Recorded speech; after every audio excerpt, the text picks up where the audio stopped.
Good morning, class 6th. In today's lecture, we will continue the explanation of chapter 4, sorting materials into groups. But before that, let us revise what we have learnt in the previous lecture. So, we have learnt that all the objects present in our surrounding are of different shapes, color, and state.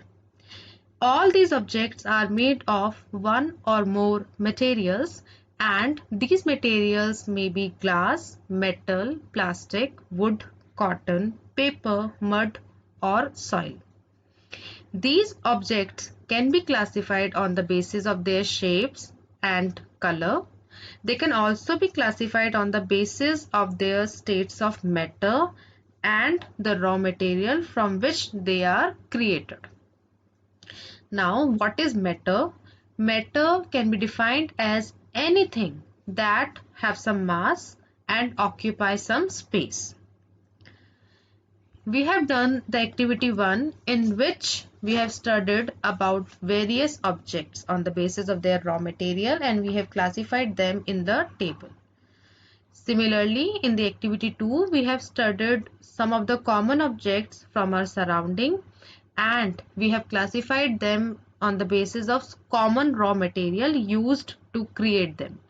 Like example 1, wood. From wood we can make chair, table, plough, cartwheels, etc. And with the help of paper we can make books, notebooks, newspaper, toys, calendar, etc. Today we are going to study about properties of materials. Why we are studying the properties here? Actually, before making anything, we should know the property of material because there is some criteria of anything. Suppose if you want to make wall, it should be hard, it should be resistant to the nature, like it should be resistant to rain, that water should not come inside your house, that temperature, sun rays should be blocked by the same wall, right?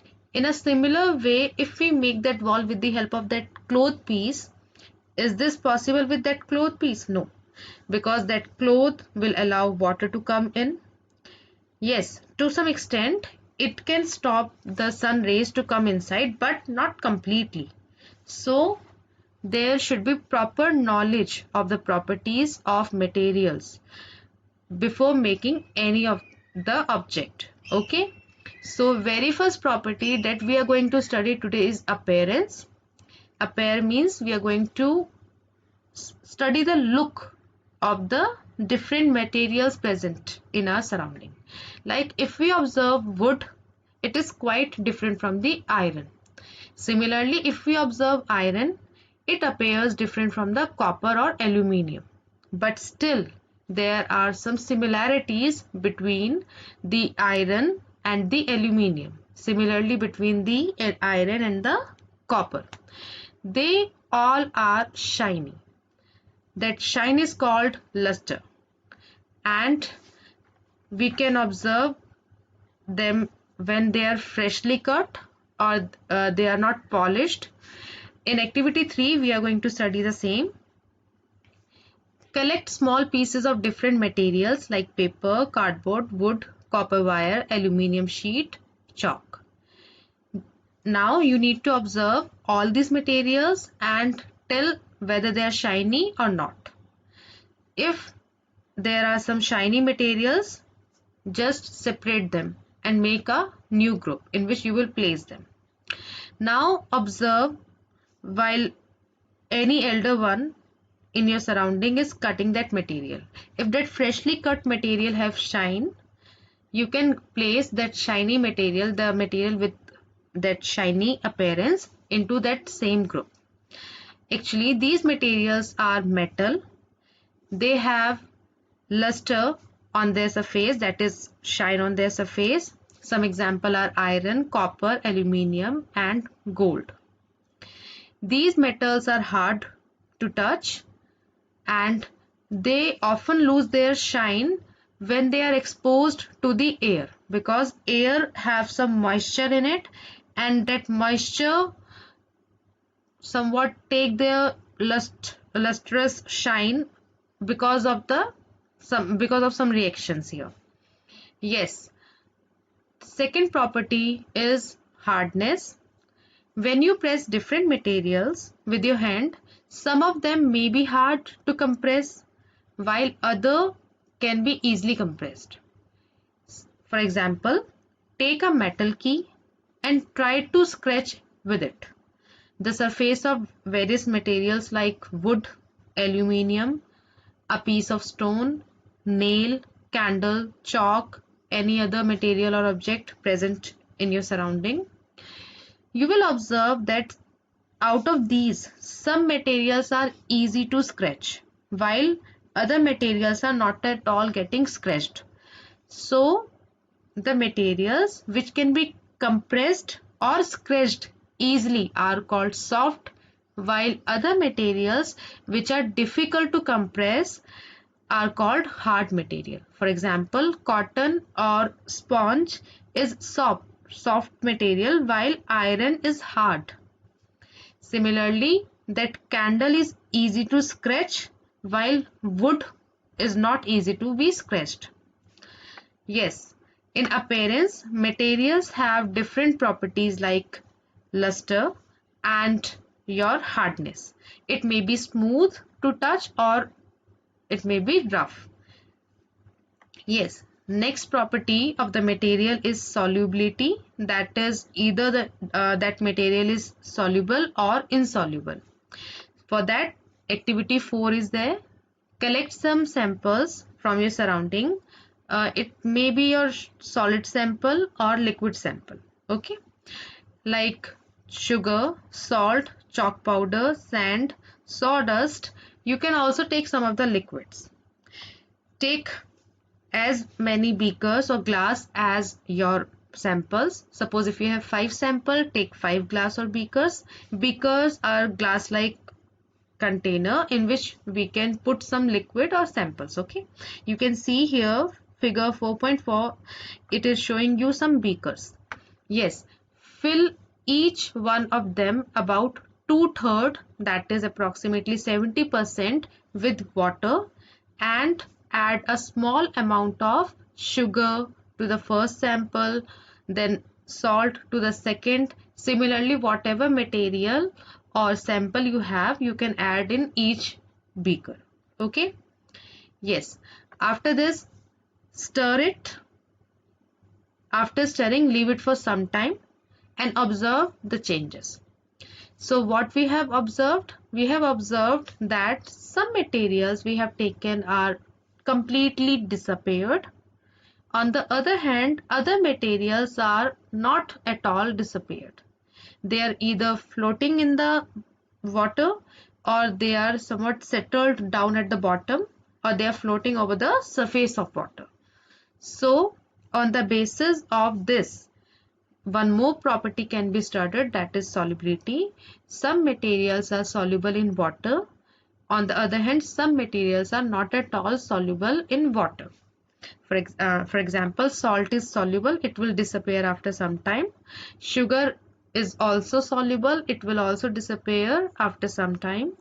But sand will sediment on the surface of that glass beaker. Okay, so sand is insoluble. Chalk powder is also insoluble. Now, I have asked you to have some liquid samples as well. Second part of this activity is, there are some materials that can be taken like vinegar, lemon juice, mustard oil or coconut oil, kerosene, any other liquid that is present in your house. You can take the glass tumblers and fill them up to half of the capacity. Then add a few spoons full of one liquid to each container. Okay, means one sample per container you have to add. Just stir it, leave it for some time and then observe the changes. After some time, when you observe that samples, those samples, that time you will see vinegar is totally disappeared. It is totally mixed with the water. Lemon juice is also mixed with the water, but mustard oil, coconut oil and kerosene, these three oils or these three liquids are not at all mixed, or you can say disappeared in the water.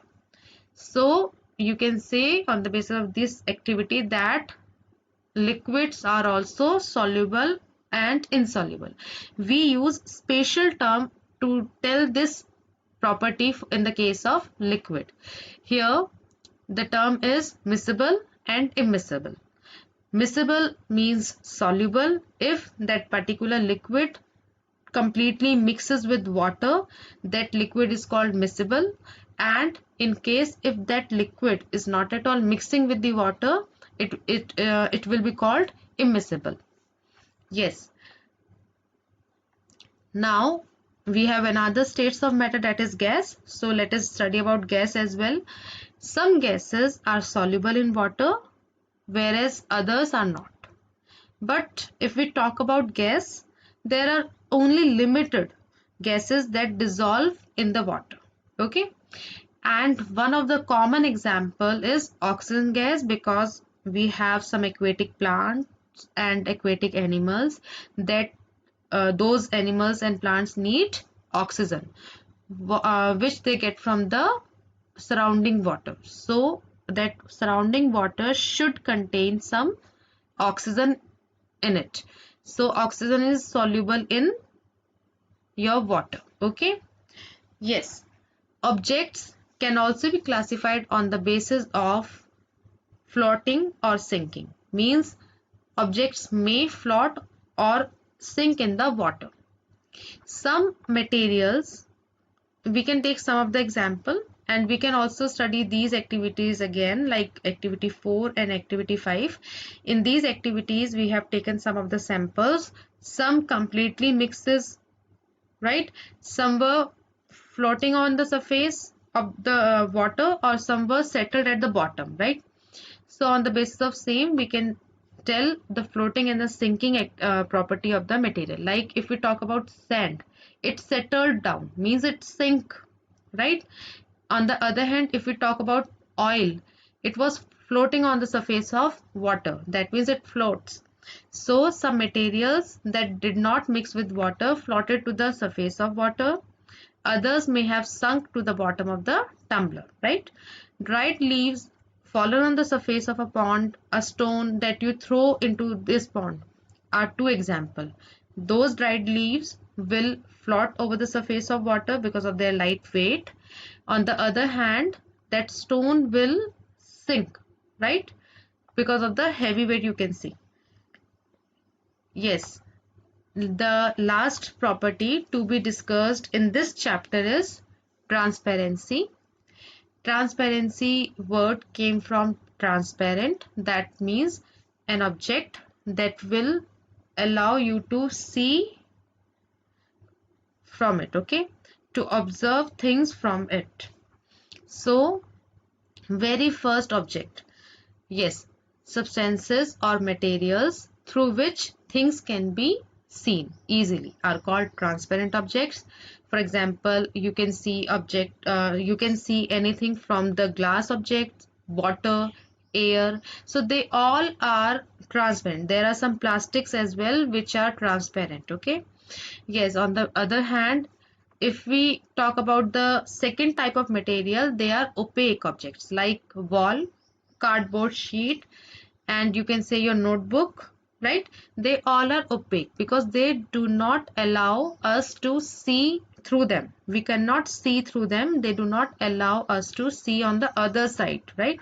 So there are some materials through which you are not able to see. These materials are called opaque materials, and the example is closed wooden box, a cardboard container, you can say a metal container. Okay. Yes. The third one is intermediate between both of them, means it will allow you to see through it but partially, not completely. For example, butter paper, you can say butter paper, haze glass, or very first example is your oiled paper, you can say greasy paper, means if you take one paper sheet, apply some oil on it, and try to look at the bulb from through it. Okay, you are able to see the brightness of the bulb but not the bulb completely. So the condition is called translucent. The material through which objects can be seen but not clearly are known as translucent objects. So we can classify materials on the basis of transparency as opaque, transparent and translucent objects. Okay. In our everyday life, we often group materials for our convenience. And I told you that groups can be created on the basis of similarities and dissimilarities. When we group two or more materials together, there should be some similarities among them. In a similar way, when we place two materials into two different groups, there should be some difference between them. That is why we are putting them in two different groups. Okay.